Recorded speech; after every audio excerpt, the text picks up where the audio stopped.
Ce programme vous est offert par Illico Cash.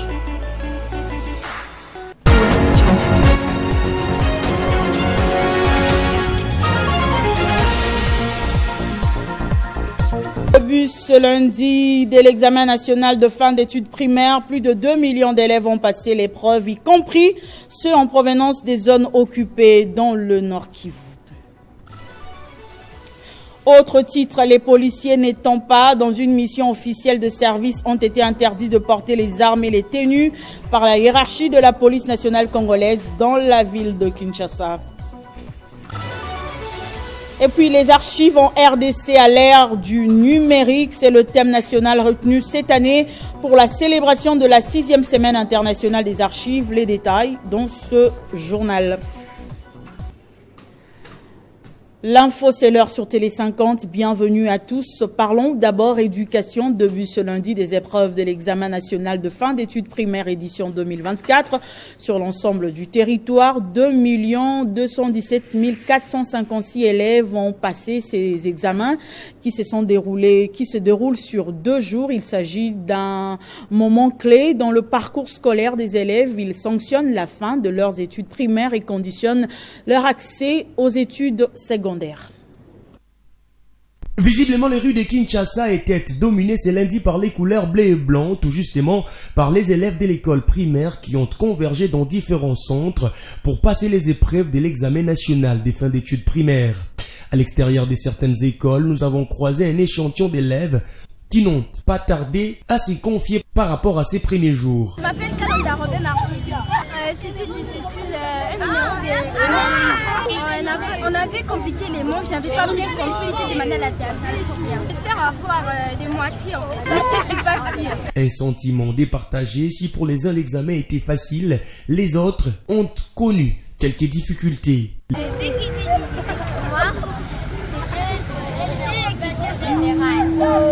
L'ENAFEP constitue l'évaluation ultime qui amène les élèves du primaire au niveau suivant. Il est donc considéré comme faisant partie du cursus primaire, d'où son caractère gratuit pour les élèves étudiants dans les écoles publiques et privées agréées. Et puis l'examen national de fin d'études primaires se déroule aussi au Nord Kivu malgré les conditions sécuritaires difficiles dans certaines zones. 155 969 candidats dont 78 000 filles sont alignés. Ils sont répartis dans 522 centres pour permettre une bonne passation de ces épreuves. Certains centres ont été délocalisés, notamment ceux se trouvant dans les zones sous occupation du M23 à Rutshuru, Masisi et Nyiragongo pour Goma, ainsi que ceux de Kanyabayonga et Mwetu pour la cité de Kaina. Le directeur provincial de l'EPST Nord Kivu 2 rassure que les dispositions nécessaires ont été prises pour permettre à tous les finalistes du primaire d'accéder à leur examen. D'après Chalumo Chambali Salomon, la province éducationnelle Nord Kivu 2 aligne 82 953 candidats repartis sur 350 centres, y compris les centres de passation de Bwito et Kanyabayonga, délocalisés dans la cité de Kaina suite aux affrontements qui se sont intensifiés ces derniers jours dans la zone entre les FARDC et les rebelles du M23. Les dispositions sont déjà prises avant même cette journée pour que tout enfant accède à l'examen. On ne devrait pas laisser les enfants dans des endroits où il y a crépitement de balles. Et voilà pourquoi on a essayé de délocaliser les centres. Et il est instruit à chaque chef de centre, même en dehors de l'endroit que vous êtes en train de dénoncer, chaque enfant, partout où il va se représenter comme déplacé, il va participer aux examens. Pour la partie nord de la province, c'est le complexe scolaire La Bourgeoisie du Nord qui a accueilli le lancement officiel de l'ENAFEP, édition 2024, cérémonie présidée par le maire policier de Butembo, représentant l'autorité provinciale, en présence de plusieurs autres autorités, tant politico-administratives qu'éducationnelles, locales. Je souhaite à vous tous bonne chance et bonne réussite. L'inspection principale provinciale du primaire note avec satisfaction et plaisir la participation grandissante à l'ENAFEP dans la direction provinciale Nord Kivu 2, soit de 56 963 candidats en 2019 à plus de 80 000 en 2024, conséquence logique de la gratuité de l'enseignement de base à mettre dans l'actif du chef de l'État Félix-Antoine Tshisekedi, a souligné Kalondero Léo Kadi, IPP adjointe à l'EPST Nord Kivu 2.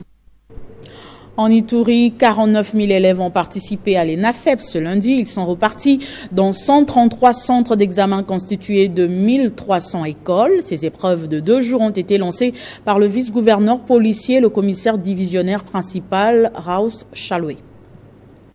Des 44 000 à 49 000, l'UNAFEP édition 2024 a connu une participation massive avec plus de 5 000 élèves de plus par rapport à l'année passée. C'est la suite à l'amélioration de la situation sécuritaire en province de l'Ituri, explique le chef des divisions de la province éducationnelle Ituri 1, M. Jean-Jacques Massumbu. Bon, vous savez que la paix est en train de s'asseoir presque partout. Les Roumou qui avaient de sérieux problèmes, je ne sais pas pour Mambasa, la paix commence à s'asseoir. C'est ainsi qu'il y a eu un peu d'augmentation par rapport aux effectifs. Et c'est suite à l'effort personnel du comité provincial de sécurité. Une satisfaction totale pour le vice-gouverneur policier, le commissaire divisionnaire principal, Raus Chaloué, qui a procédé au lancement officiel de ces épreuves sur toute l'étendue de la province. Le chef de l'État qui a fait que l'enseignement soit gratuit. Et vous avez vu vous-même que tout le monde, surtout les élèves, sont là, prêts pour terminer l'école primaire, pour aller à l'école secondaire. Satisfaction totale, surtout qu'il y a le calme partout là où nous sommes passés. C'est les 100% que je veux tous les élèves de la province.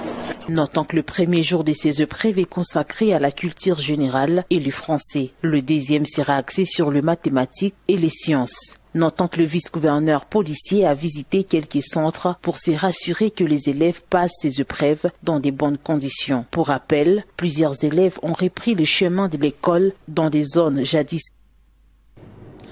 Autre chose à présent, la colère des confessions religieuses de la RDC face à l'agression rwandaise et ougandaise.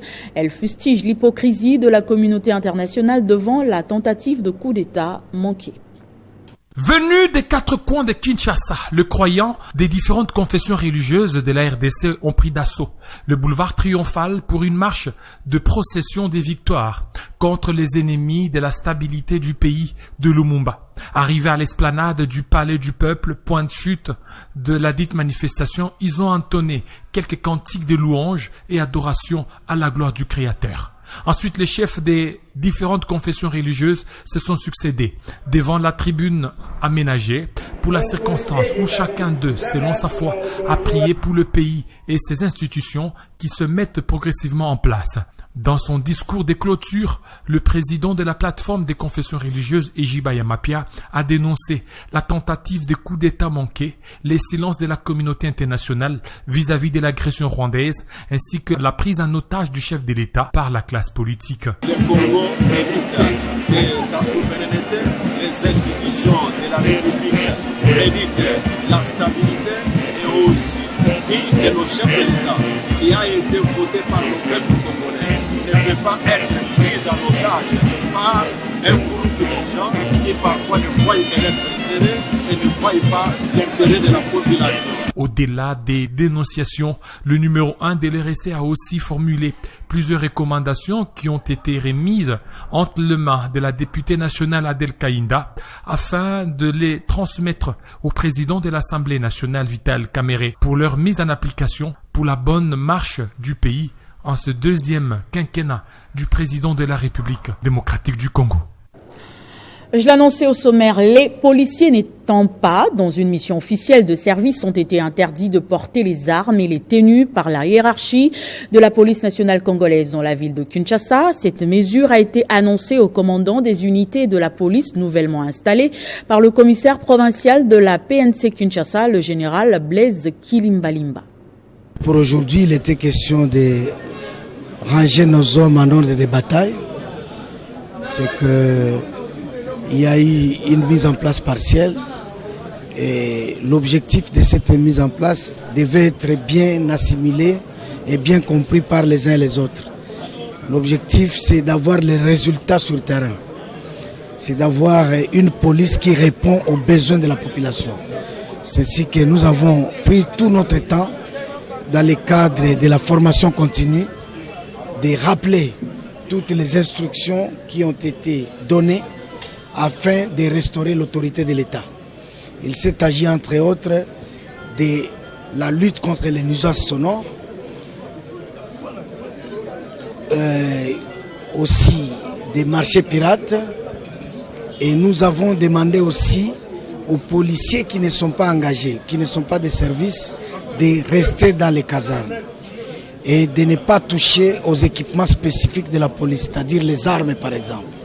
Ils ne doivent pas toucher aux armes lorsqu'ils ne sont pas à mission officielle. Là, il a fallu que nous puissions insister. Et voilà tout pour cette parade de causerie morale d'aujourd'hui.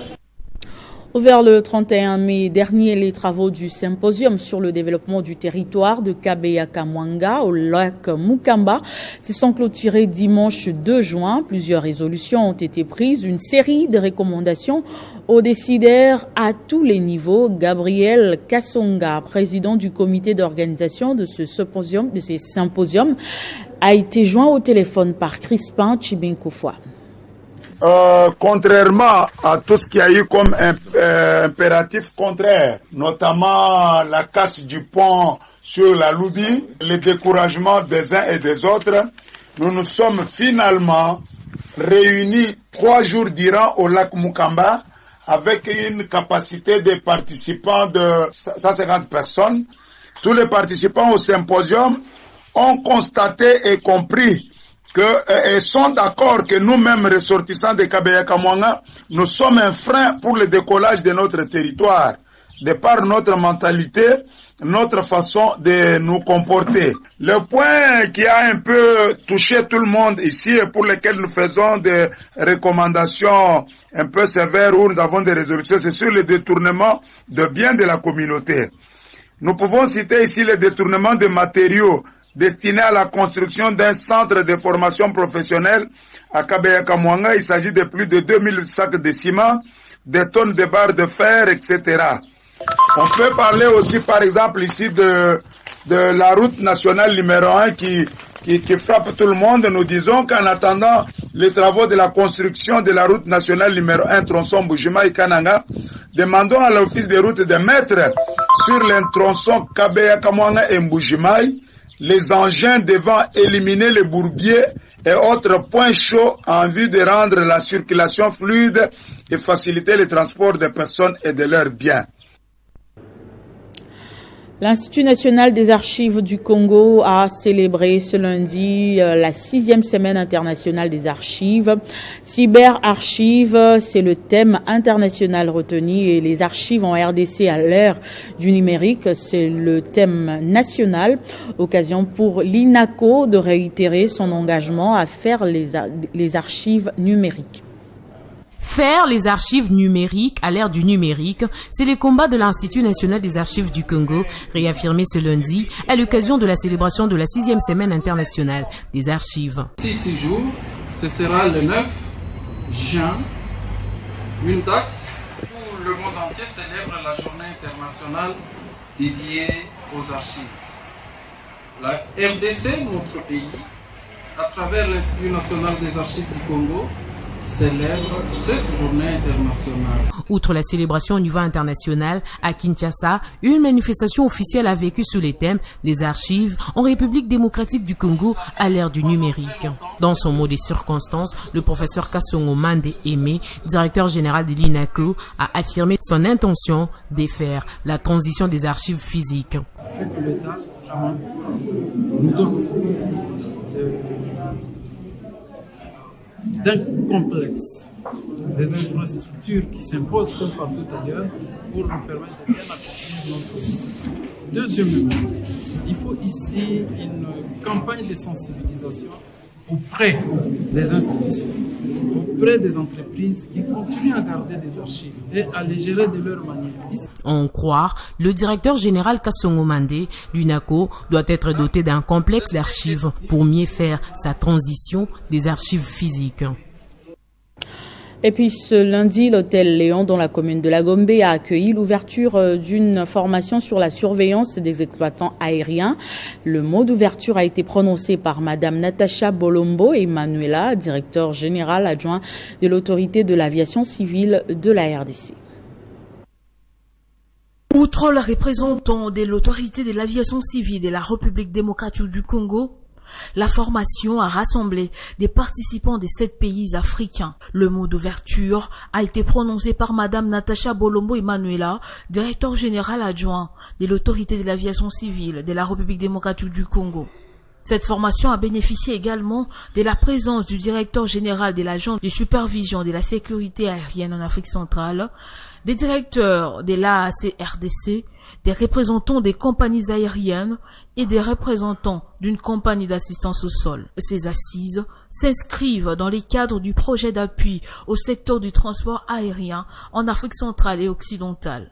L'activité de ce jour, qui vise à contribuer au maintien des compétences des inspecteurs, s'inscrit dans l'objectif spécifique de renforcement de la capacité de supervision des agences régionales de sécurité aérienne et des principaux acteurs du transport aérien dans les régions du centre et de l'ouest de l'Afrique. Nous regrettons que certains États de cette forte communauté n'aient pu prendre une part active dans les formations passées, perdant ainsi des opportunités certaines pour le renforcement des capacités de leur personnel technique.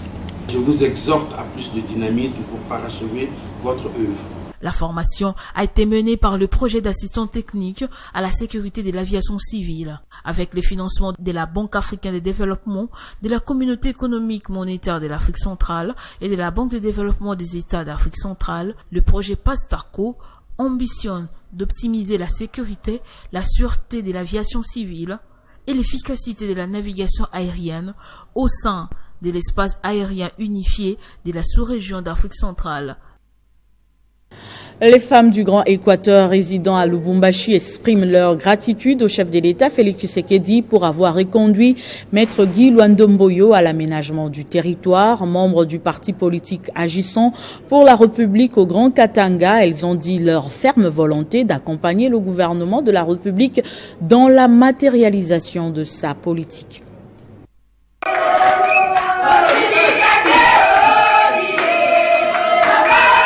Elles ont célébré à leur manière la reconduction de Maître Guy Luandomboyo, initiateur du parti politique agissant pour la République dans le gouvernement Judith Suminwa Tuluka. Les femmes du Grand Équateur vivant au Katanga, dont la structure est affiliée au parti, ont également fêté la nomination de l'interfédéral du Grand Katanga, Gracia Yamba Kazadi, nommé vice-ministre des Affaires étrangères. Le Sako Bokulaka Félix Antoine Tshisekedi, président de la République. La cérémonie a été présidée par l'interfédéral adjoint en charge de l'administration et questions électorales, Félix Kasongo Sendwe, en présence des cadres au siège de Lubumbashi. Hommage appuyé au chef de l'État, chants et slogans à l'honneur de Guy Luandomboyo, Arep Katanga vit un nouvel ère. Il n'est secret pour personne que le chef de l'État, Félix Antoine Tshisekedi Tshilombo, a jeté son dévolu sur la compétence, sur le savoir-faire et sur l'expertise de ces deux dignes fils du pays pour gérer les secteurs de l'aménagement des territoires et les affaires étrangères. Et donc, nous nous sommes honorés ici au parti. Voilà pourquoi ce jour, c'était les mamans de l'Équateur. Nous avons dansé, nous avons fêté. Et ça va se poursuivre encore la semaine prochaine avec les étudiants et la jeunesse. Cette activité a été couplée à celle de l'adhésion des nouveaux membres d'honneur qui se sont vus vêtir des insignes du parti dans l'habituelle ambiance qui a toujours accompagné toutes les activités d'une telle ampleur. Arep Katanga va continuer à célébrer les siens à travers diverses activités politiques. Le Front des indépendants pour la démocratie chrétienne, parti politique cher à Fifi Masuka Saini, a, dans une activité tenue en son siège, accueilli ses membres nommés ministres. L'activité s'est tenue dans une ambiance totale pour tous ses membres qui remercient le chef de l'État Félix Tshisekedi.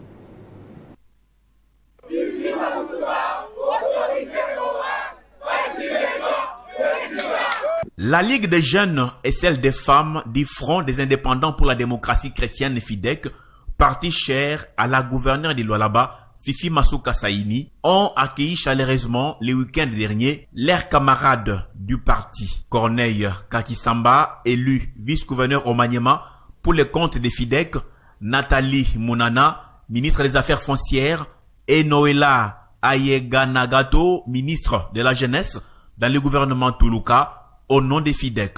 Ces cadres du parti de Marie-Thérèse Masuka Saini ont été exhortés par Dédé Mompassa, vice-président du parti, à travailler pour l'intérêt du peuple afin de créer une nette démarcation. La chef de l'administration des FIDEC a témoigné toute sa gratitude au chef de l'État, Félix Tshisekedi, champion de la masculinité positive, pour avoir honoré la femme, mais aussi une mention d'honneur à leur autorité morale, Fifi Masuka Saini, pour la confiance placée aux camarades nommés. Dans son gouvernement, maintenant là, il y a 2 femmes. Entre autres, nous avons la ministre des Affaires sociales et la ministre de la Jeunesse. Nos remerciements vont de plus à notre autorité morale, l'excellence Fifi Masuka Saini, pour le bon choix porté sur nos camarades du parti.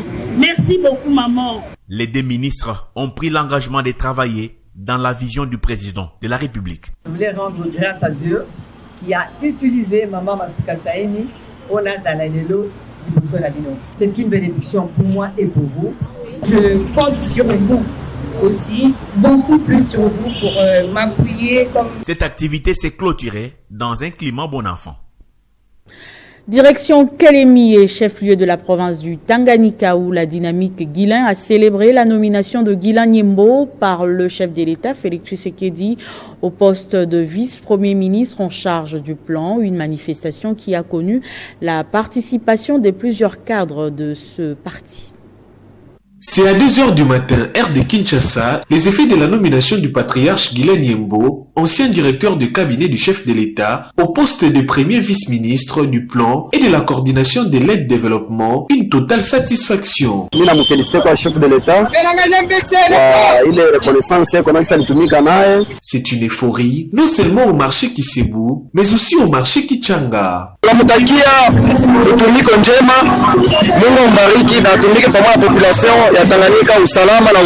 Du nôtre, ici nous sommes devant les militants du regroupement politique AABG, Action audible pour la bonne gouvernance. Ces combattants de l'AABG font savoir que cette nomination de leur autorité morale témoigne de la confiance du chef de l'État. Maurice Moulongo est coordonnateur de la DGN Tanganyika. Félicitations pour votre nomination au poste de vice-premier ministre, ministre des Plans et coordination à l'aide au développement de la République démocratique du Congo et remerciements au chef de l'État pour sa marque de confiance. Par cette occasion, dans cette réception vespérale organisée à l'occasion de cette nomination du patriarche Guilain Nyembo, l'intelligence et la sagesse au service de la nation, les députés membres de l'AABG se sentent honorés. Nos impressions sont celles de grande satisfaction et surtout de profonde reconnaissance vis-à-vis du chef de l'État, son Excellence Félix Antoine Tshisekedi, qui a renouvelé encore sa confiance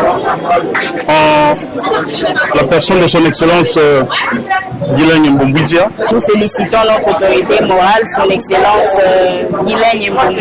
Les élus provinciaux du Tanganyika, issus de l'AABG, regroupement cher au VPM du plan, invitent les Congolais à militer afin de permettre à ces gouvernements souminois de travailler pour l'intérêt de la nation.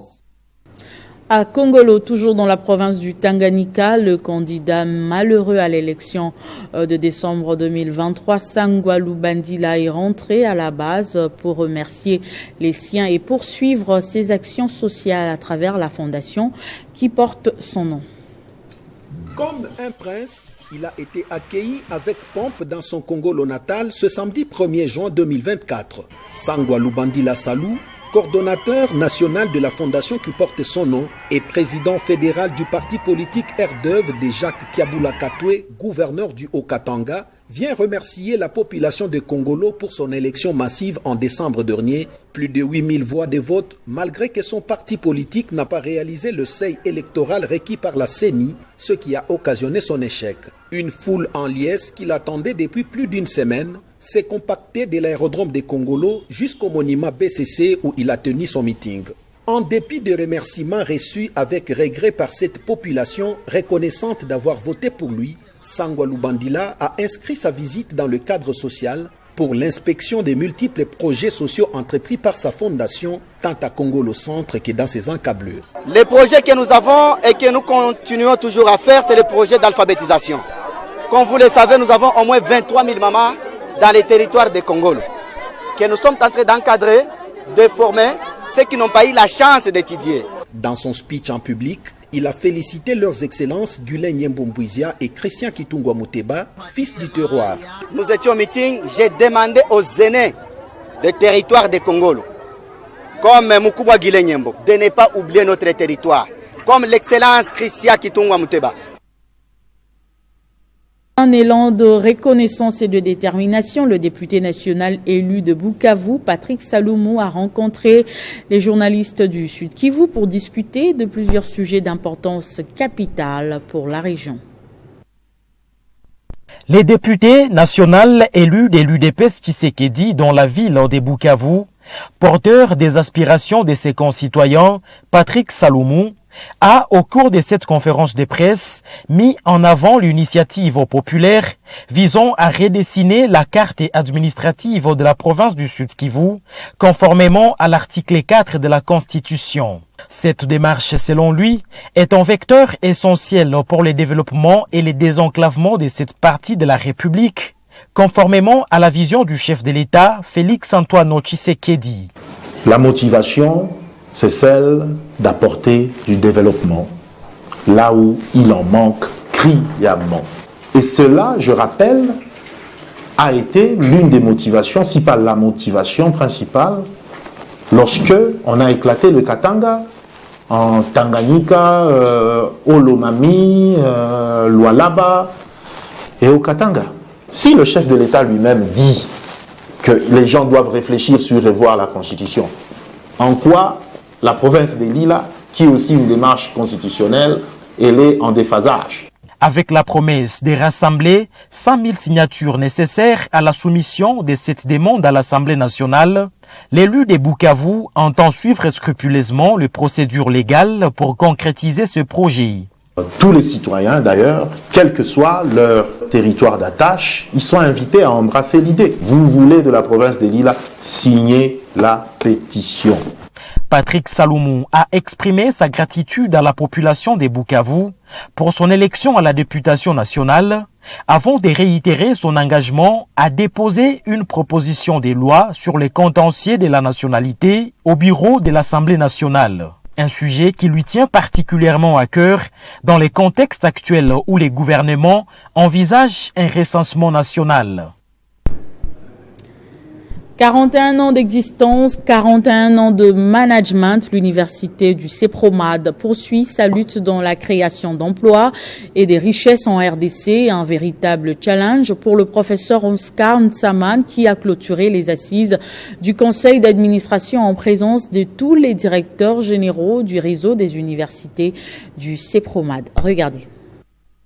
Conformément aux habitudes de l'université du CEPROMAD, tous les gestionnaires des uniques se réunissent pendant 3 jours pour évaluer l'année académique et réfléchir sur les stratégies efficaces pour l'avenir et la pérennisation de l'université. Mais bien avant tout, le recteur magnifique Oscar Ntsaman a tenu à rendre un vibrant hommage au président de la République, Félix-Antoine Tshisekedi, à la première ministre Judith Suminwa, mais aussi à Madame Safi Sombo, nouveau ministre de l'enseignement supérieur et universitaire.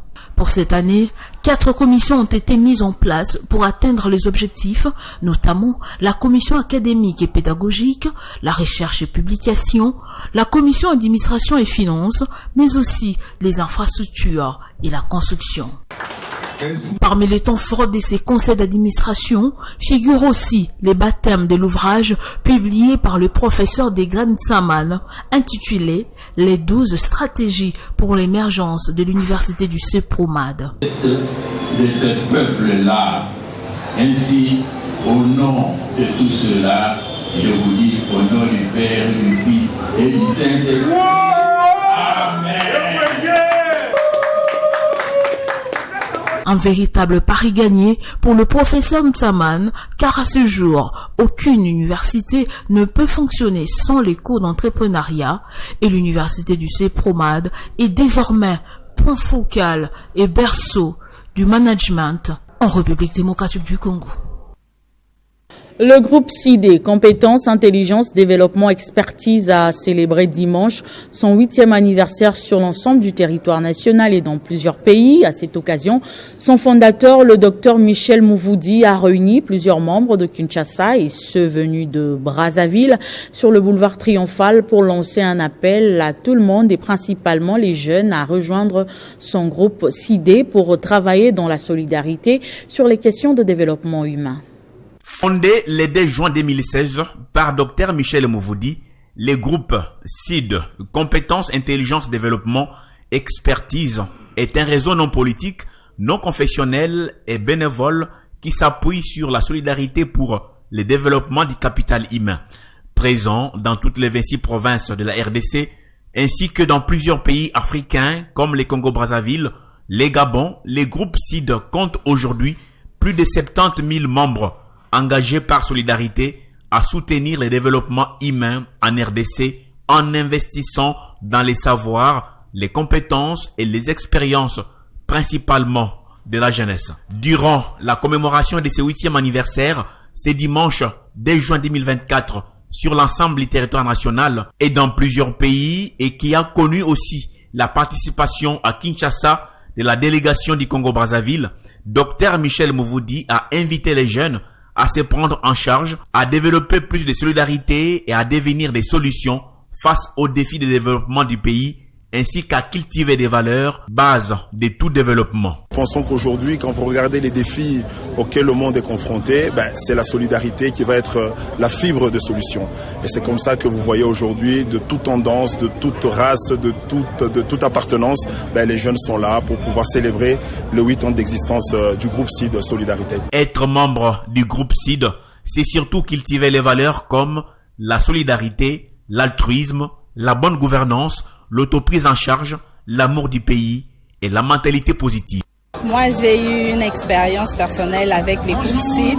Moi, j'ai eu à obtenir une opportunité pour les études à l'étranger.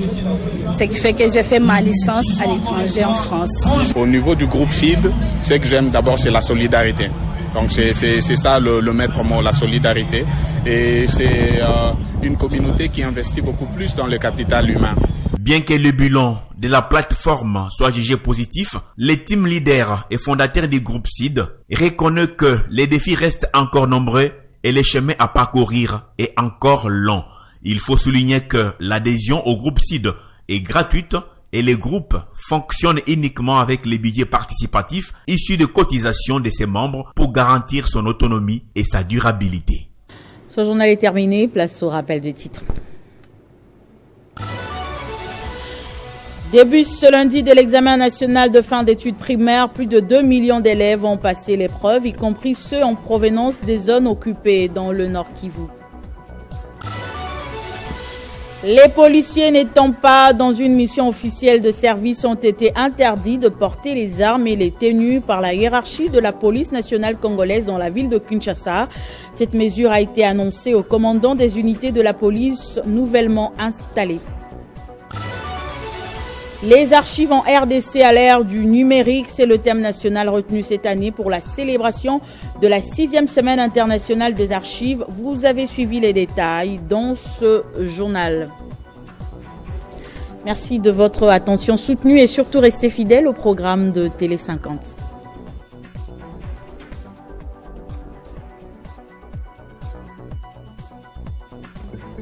Retrouvez toute l'actualité en continu sur www.tele50.cd. Ce programme vous a été offert par Illico Cash.